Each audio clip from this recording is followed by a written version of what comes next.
વરસાદ અને હિમવર્ષાના કારણે રાજધાની શિમલા સહિત સમગ્ર રાજ્યમાં ફરી એકવાર તાપમાનમાં ઘટાડો થયો છે. પ્રખ્યાત પર્યટન સ્થળ કુફરી, નારકંડા અને ઊંચાઈવાળા વિસ્તારમાં હિમવર્ષાના કારણે ફરી એકવાર જનજીવન પ્રભાવિત થયું છે. બરફ પડવાના કારણે રસ્તાઓ પર લપસણા બન્યા છે.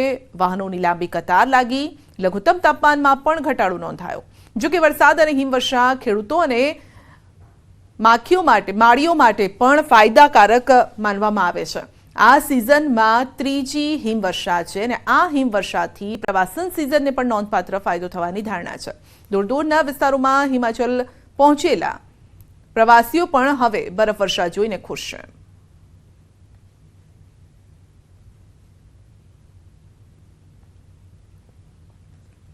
આ તરફ જમ્મુ કાશ્મીરના કુપવાડા જિલ્લામાં હિમવર્ષા બાદ આજે 5મા દિવસે જિલ્લા મુખ્યાલય સાથે સરહદી વિસ્તારોમાં જનજીવન થાળે પડ્યું છે, જેના કારણે લોકોએ રાહતનો શ્વાસ લીધો.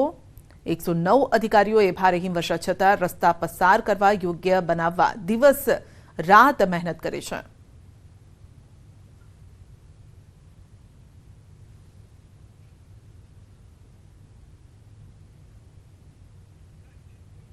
જમ્મુ કાશ્મીરના ટિંગમાર્ગ અને દુરાંગમાં હિમવર્ષા બાદ મોટી સંખ્યામાં પ્રવાસીઓ આ સ્થળની મુલાકાત લઈ રહ્યા છે. પ્રવાસીઓનું કહેવું છે કે કાશ્મીરમાં હિમવર્ષા થઈ હોવાનું સાંભળતા જ તેઓ અહીંના પ્રવાસન સ્થળોની મુલાકાત લેવા માંડ્યા છે અને ટિંગમાર્ગમાં પ્રવાસીઓ બરફની મજા માણી રહ્યા છે. कश्मीर जो सुना था कि जन्नत है, देखने को मिल रहा है जन्नत, तो बहुत अच्छा लग रहा है. काफी टाइम से प्लान करे थे लेकिन देखा इस बार हर जगह न्यूज में कि बर्फ नहीं पड़ रही है. तो लेकिन जैसे ही पता चला न्यूज में, इंस्टाग्राम में देखा कि पहली मौसम की पहली बर्फबारी चालू हो गई है.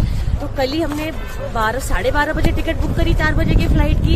इमीडिएटली फ्लाइट ली और बस यहाँ पहुँच गए बर्फबारी देखने के लिए. ये इसलिए भी है क्योंकि हमारी जो खेती बाड़ी है इसी के ऊपर डिपेंड करती है. समर में जो पानी के वाटर के रिसोर्सेस हैं वो इन पहाड़ों से ही बन के नीचे आते हैं, जो हमें हमारे घरों में फिर मुहैया होता है. 26 जनवरी के आसपास सोचा हमने कि आएंगे वीकेंड में, लेकिन बहुत अपसेट हुए कि बिल्कुल स्नो नहीं हुई. सुन के गुलमर्ग में बिल्कुल वो था. फिर पता चला कि जब जैसी स्नो स्टार्ट हुई है then we planned suddenly and came in. વિધાનસભામાં પ્રફુલ્લ પાનસેરિયાએ સંકલ્પ રજૂ કર્યો છે. અભ્યાસક્રમમાં ગીતા 7 દાખલ કરાશે. ધોરણ 6 થી 12ના અભ્યાસક્રમમાં દાખલ કરાશે. શિક્ષણ રાજ્યમંત્રીએ સંકલ્પ રજૂ કર્યો. જો કે શિક્ષણ મંત્રી સરકારી સંકલ્પ રજૂ કરે તે દરમિયાન કોંગ્રેસે વાંધો ઉઠાવ્યો છે. કોંગ્રેસ વિપક્ષ નેતા અમિત ચાવડા, શૈલેષ પરમાર સહિત અર્જુન મોઢવાડિયાએ વાંધો ઉઠાવ્યો. વિપક્ષ નેતા અમિત ચાવડાએ જણાવ્યું છે કે સરકાર સંકલ્પનો નિર્ણય કરેલ છે તો પછી ગૃહમાં એની ચર્ચા કરવાનું થતું નથી અને સંકલ્પ રજૂ કરવો હોય તો કામકાજ સલાહકાર સમિતિના નિયમ પ્રમાણે 7 દિવસ પહેલા વિપક્ષના સભ્યોનું ધ્યાન દોરવું જોઈએ. બીજી તરફ અર્જુન મોઢવાડિયા બોલવા ઊભા થયા ત્યારે અધ્યક્ષ તેમને રોક્યા અને અર્જુન મોઢવાડિયાને કહ્યું કે અર્જુન ક્યારે ગીતાનો વિરોધ ન કરે. કુપોષિત બાળકો અંગે વિધાનસભામાં ચર્ચા. વિધાનસભામાં 2 જિલ્લાના આંકડા જાહેર થયા છે, જૂનાગઢ અને ભાવનગર. 33,936 કુપોષિત બાળકો છે. જૂનાગઢ અને અતિ કુપોષિત બાળકોની સંખ્યા 7,738. તો જૂનાગઢ જિલ્લામાં 7,748 કુપોષિત બાળકો પૈકી 1,582 અતિ કુપોષિત બાળકો છે. ભાવનગરમાં 26,188 કુપોષિત બાળકો, જે પૈકી 6,156 બાળકો અતિ કુપોષિત છે. માણાવદરના ધારાસભ્ય અરવિંદ લાડાણીના સવાલમાં મહિલા અને બાળ કલ્યાણ વિભાગના મંત્રીએ લેખિતમાં જવાબ આપ્યો.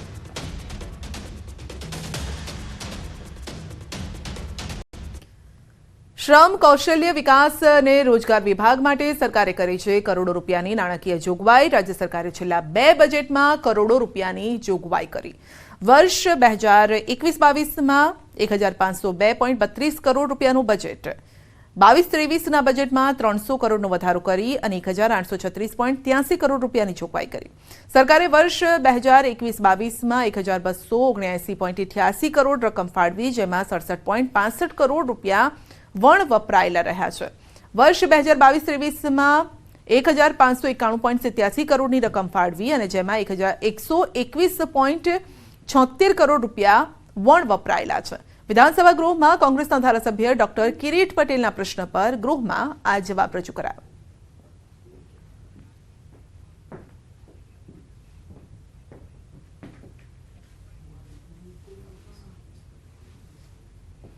બનાસકાંઠાની વાત કરીએ તો ધાનેરામાં રખડતા ઢોરનો ત્રાસ યથાવત છે. કૈલાશનગર સોસાયટીમાં રખડતા આખલાઓ ચડ્યા છે યુદ્ધે. આખલાઓ બાખડતા રહીશોમાં ફફડાટ. ધાનેરામાં અનેકવાર આખલાના ત્રાસથી અકસ્માત થાય છે અને ધંધાદારીઓ પરેશાન થતા હોય છે. તો ધાનેરામાં રખડતા ઢોરનો ત્રાસ યથાવત છે. આપ જોઈ શકો છો કે રસ્તે ચાલતા જે રાહદારીઓ છે તેમને આ પ્રકારની જ્યારે ઘટનાઓ બને છે ત્યારે મુશ્કેલી નડતી હોય છે અને અનેક વખત દુર્ઘટના પણ સામે આવી ચૂકી છે.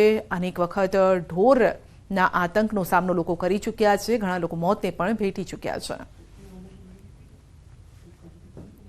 રાજકોટના જસદણ બાયપાસ રોડ પર રખડતા પશુના કારણે દુર્ઘટના. આખલાઓએ બાઇક ચાલકને અડફેટે લીધો. ફંગોળાયેલ બાઇક પાલિકાના વાહન સાથે અથડાતા અકસ્માત સર્જાયો. બાઇક સવાર 2 યુવકોમાંથી એકનું મોત થયું છે, એક સારવાર હેઠળ છે.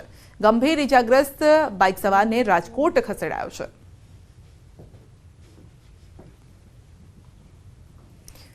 બોર્ડની વિદ્યાર્થીઓ માટે કાલથી શરૂ થશે હેલ્પલાઇન. ધોરણ 10 અને 12ના પરીક્ષાના પગલે હેલ્પલાઇન કાલથી માધ્યમિક શિક્ષણ બોર્ડની હેલ્પલાઇનનો પ્રારંભ થશે. ટોલ ફ્રી નંબર 180023355500 પરથી માર્ગદર્શન અપાશે. સવારે 10 થી સાંજે 6 વાગ્યા સુધી માર્ગદર્શન વિદ્યાર્થીઓ લઈ શકશે.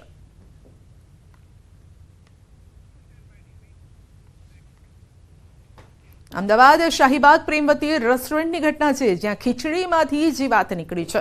ખીચડીમાં જીવાત નીકળતા ગ્રાહક પણ આશ્ચર્યમાં મુકાઈ ગયા. ગ્રાહકે દુકાનદારને રજૂઆત કરી, ફરિયાદ કરી, પરંતુ સામે કોઈ જ જવાબ ન મળ્યો. ગુણવત્તા અને સ્વચ્છતા સામે હવે સવાલો ઉઠી રહ્યા છે. શાહીબાગ સ્વામિનારાયણમાં આવેલી છે પ્રેમવતી રેસ્ટોરન્ટ. ગ્રાહકે સોશિયલ મીડિયામાં વિડીયો વાયરલ કર્યો છે.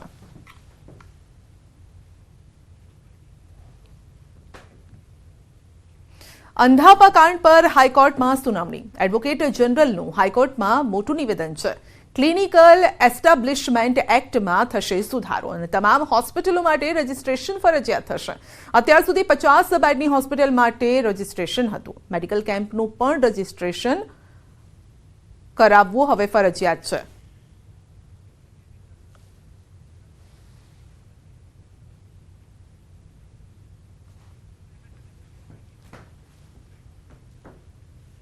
ખેરાલુ નગરપાલિકા એક્શન મોડમાં છે. ખેરાલુમાં નગરપાલિકાની દબાણ હટાવવાની કામગીરી. દબાણકર્તાઓને નોટિસ આપ્યા બાદ કરાય છે કામગીરી. જકાતનાકા પાસે હાટડીયા વિસ્તારમાંથી દબાણ હટાવાયા. જે વિસ્તારોમાં શોભાયાત્રા પર પથ્થરમારો થયો હતો તે વિસ્તારમાં દબાણ હટાવવાની કામગીરી કરાય છે. ખેરાલુ નગરપાલિકા એક્શન મોડમાં આવી છે. ખેરાલુ નગરપાલિકા દ્વારા હાલમાં જે ખેરાલુ નગરપાલિકા વિસ્તારમાં આવતા ગેરકાયદેસર જે વધારાના જે બાંધકામ કરવામાં આવ્યા છે તે તોડી પાડવાની જે કામગીરી હોય છે તે હાલમાં કરવામાં આવી રહી છે. તમે જોઈ શકો છો પાલિકા ટીમ સહિત જે પોલીસ તંત્ર હોય છે તે ઘટના સ્થળે પહોંચી ચૂક્યું છે અને જે વધારાના જે બાંધકામ કરવામાં આવ્યા છે તે તોડી પાડવાની જે કામગીરી હોય છે ચાલી રહી છે. તમે જોઈ શકો છો આ બુલડોઝર થકી હાલમાં જે વધારાના જે ઓટલા કરવામાં આવ્યા છે તેમજ વધારાના શેડ કરવામાં આવ્યા છે તેને તોડી પાડવાની જે કામગીરી હોય છે તે હાલમાં ચાલી રહી છે. ઉલ્લેખનીય છે આ જે વિસ્તાર હોય છે તે વિસ્તારમાં જ થોડા દિવસો પહેલાં જ શોભાયાત્રા નીકળી હતી રામ ભગવાનની. તે રામયાત્રા શોભાયાત્રા દરમિયાન પથ્થરમારો કરવામાં આવ્યો છે. ત્યારબાદ આ જે કાર્યવાહી હોય છે તે હાલ કરવામાં આવી રહી છે. અંદાજિત 30 કરતાં જે વધુ હોય જે દુકાનો હોય છે, જે મિલકત ધારકો હોય છે તેમના ત્યાં હાલમાં જે કાર્યવાહી હોય છે કરવામાં આવી રહી છે. જેસીબી સહિત જે અન્ય સાધનો દ્વારા હાલમાં જે કાર્યવાહી હોય છે તે કરવામાં આવી રહી છે અને જે વધારાનું જે બાંધકામ કરવામાં આવી રહ્યું છે તેને તોડી પાડવાની હાલમાં કામગીરી હાલમાં ખેરાલુ નગરપાલિકા દ્વારા કરવામાં આવી રહી છે. કેતન પટેલ, ન્યૂઝ 18 ગુજરાતી, ખેરાલુ. ખેરાલુ નગરપાલિકાના પંચમુખી મંદિરથી હાટડિયા સુધીનો વિસ્તાર હતો જે અત્યારે આવનાર રસ્તા પૈકીના જે દબાણો હતા એ દબાણો આપણે આજે દૂર કરેલ છે. અંદાજિત આપણે 32 મિલકતોને નોટિસ આપવામાં આવેલી અને તેમાંથી મોટાભાગના દબાણો આજે દૂર થઈ ગયા છે અને મોટાભાગના લોકોએ સ્વયંભૂ પોતાના દબાણો જાતે પણ અમુક વ્યક્તિઓએ પોતાના દૂર કરેલ છે.